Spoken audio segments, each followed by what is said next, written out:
Hello, I'm Amy Zawi with the Jerusalem Connection International Red Alert Report for Wednesday, May 22nd.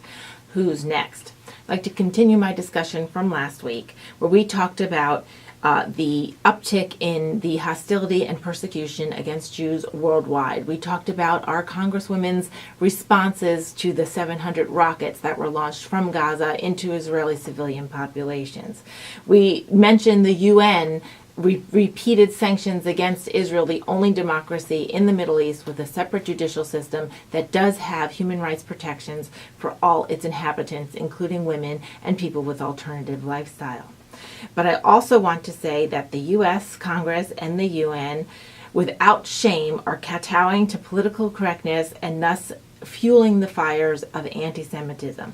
Not only are these leaders culpable in this evil, but I want to say that the journalistic community is as well. Journalism, I call you out because you have left your jobs as the not just exercisers of free speech, but the intent of your industry. Journalism philosophy was originally intended to seek truth in order to protect a civilian population, or civilization, let's say. And that you need to look for that truth no matter where it leads, and even if it disagrees with your own personal feelings. Well, in the past year, we've seen the Jewish community feel the uptick in violence and death, the overall hostility, even in the most civil of places, such as the quads of our universities and the halls of our Congress in the D.C. area.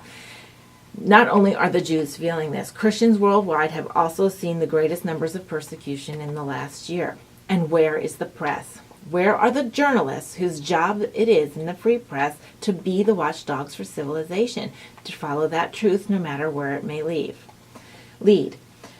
I attack the so-called press because they are not acting as a true press, and my desire is to see biased and agenda-driven reporters being called out for their lies of omission, or flat-out stifling of news and newsworthy stories, and be excommunicated from their industry. Rumors should not be reported as news. Doctored photos should not make it to mainstream press pages online or in print. There has to be the editorial board review that indeed existed in decades past. Even our editorials need to be examined for not recycling Nazi-era propaganda. There is no attack on the First Amendment from the U.S. right or conservatives, as so many in the press seem to be saying. The attack on the freedom of press is being undermined or being instigated by the press themselves by repeatedly failing to do their job and corrupting their industry.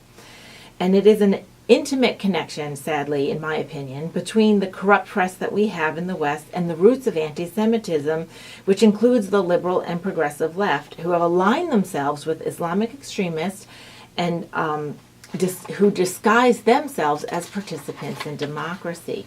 These progressives claim to disavow any kind of hate, unless, of course, it's against Christians or Jews. And that's the sad part.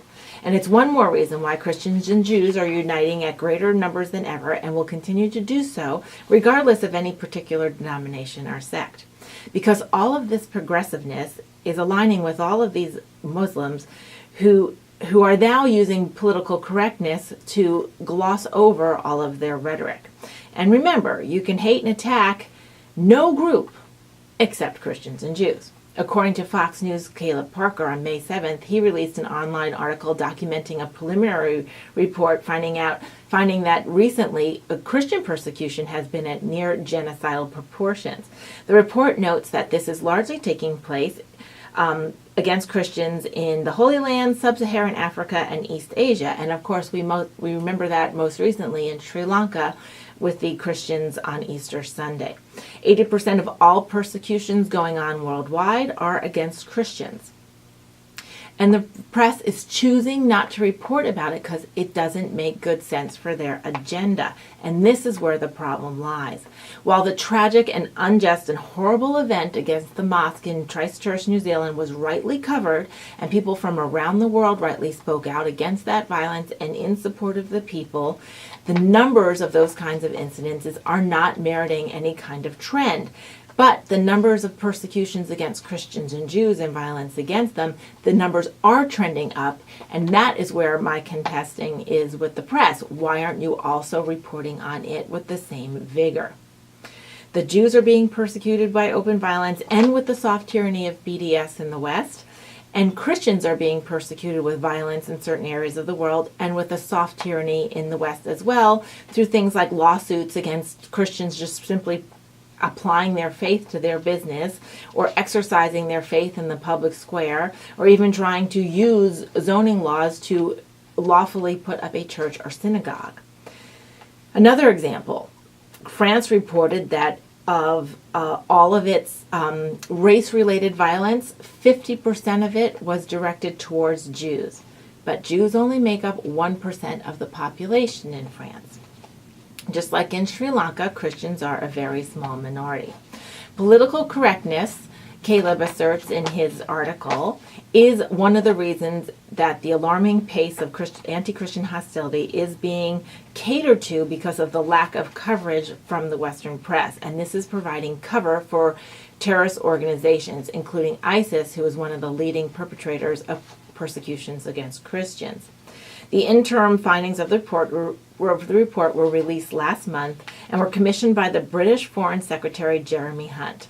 He's the one that noted that Christian hostility is not only spreading geographically, but in severity, and in some areas, quote, coming close to meeting the international definition of genocide. I want to connect the dots here for you. Political correctness is fueled by the progressive left, and the progressive left is incubating extremist Muslim groups and disguising them as participants in Western democracy. And they've been doing this for quite some time. The result is a political correctness in speech and a policing of speech, and a use of identity politics and tiptoeing around women, people of color, and folks of non-Judeo-Christian heritage. But ignoring truth for these political correct notions does a society no good for actually identifying problems and injustices and seeking ways to remedy them. In fact, it actually hosts the continuation of it and the increasing severity of it by shielding hate groups and those bent on destruction until they usurp power completely and subjugate even those members of the press who so sincerely sought to protect them in the beginning.